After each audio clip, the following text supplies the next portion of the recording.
All right, this is pretty much so drawing our broadcast almost to an end. We've still got a little bit more for you as we come to you live from Mbuzini. That's what's in your shot at the moment that you are looking at. But we've been broadcasting from the Samora Machel monument that's been, it's around about 65 kilometers from Maputo.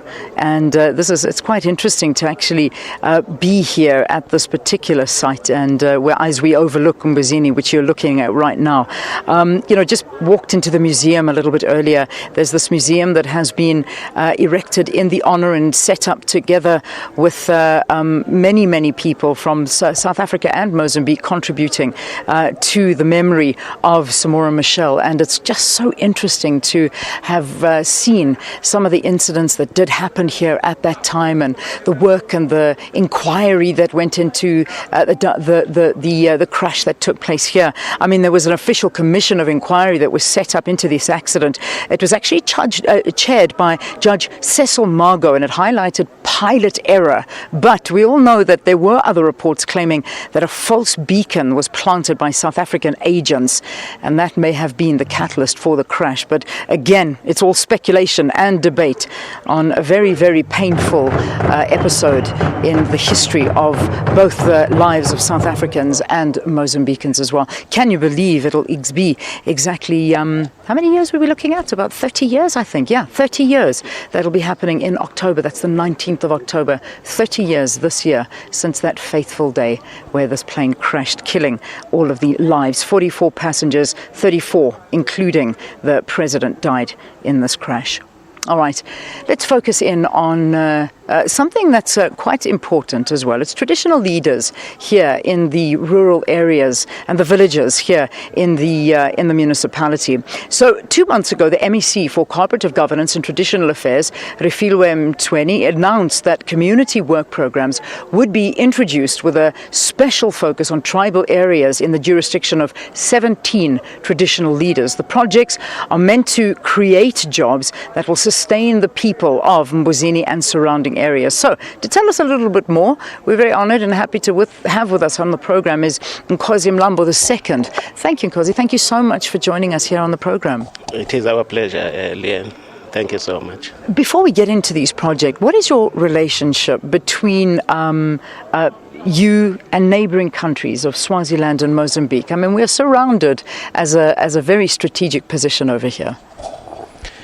Well, it gives me a little bit of jealous, but only to say we are related to the countries in the sense that our lands are still, in those countries.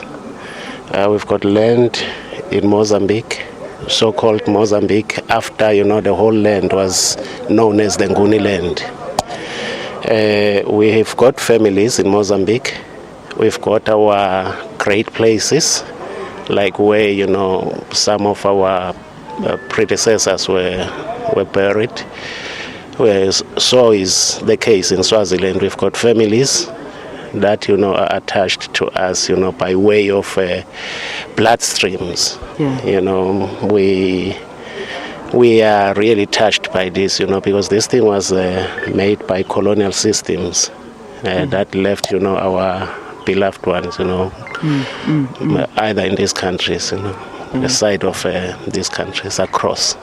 Talk to us about the roles that traditional leaders play in this. Well, let's just talk about your area specifically. What role do traditional leaders have? Well, as I'm here in Mbuzini, I belong to the region known as Nkomazi municipality. And we've got about 8 traditional leaders in the region. And our role is that of natural, cause. We lead our people as a practice. It has been a practice even before we were put in these places, in these positions. But our main role is to look into the leadership issues like mediation, issues like, carrying out, the mandate of being a leader, that is, to look into aspirations of people, as to what they would require a leader to do. That is in terms of whether there are some scenarios where they would be requesting, to be connected with government. They would use us, as a vehicle to connect, their areas with government. Tell me, do you work with, and just very quickly, your affiliation with government as well, and some of the community upliftment programs? Yeah, well, that we do. And as for this institution of traditional leadership, like we normally live with, the government of the day. And so we carry those governmental, programs with our people. Thank you. Thank you for talking to us here on the program. And just on a concluding note, please, if you'd like to add. No, well, we are very, very honored, although most of the things, when people, think of Mbuzini, they would only think of the place of the plane crash, that carried the president. Well, in another way, we feel, it's an honor to us that it brings, a lot of world people, Yes. World people come and they would want to know what's happening here. Because even before the plane crash, we had some incidents, that are very, very serious, like the historical background of the area. As heads of state right now are meeting in Kigali, Rwanda, I sometimes ask myself as to whether they talk about these things, that was caused by colonial systems. As is the case, that we have our people that side of the border and that side of the border. You never hear, a thing. Mbuzini is an area of demarcation for Mozambique and Swaziland and the Republic. But that affected one leadership, which left some of the family members, in either of the three countries, leaving, the leadership of the clan in South Africa. So that is a cause, for major concern. Yeah, well, I'm glad you highlighted it with us as well, and thank you so much. And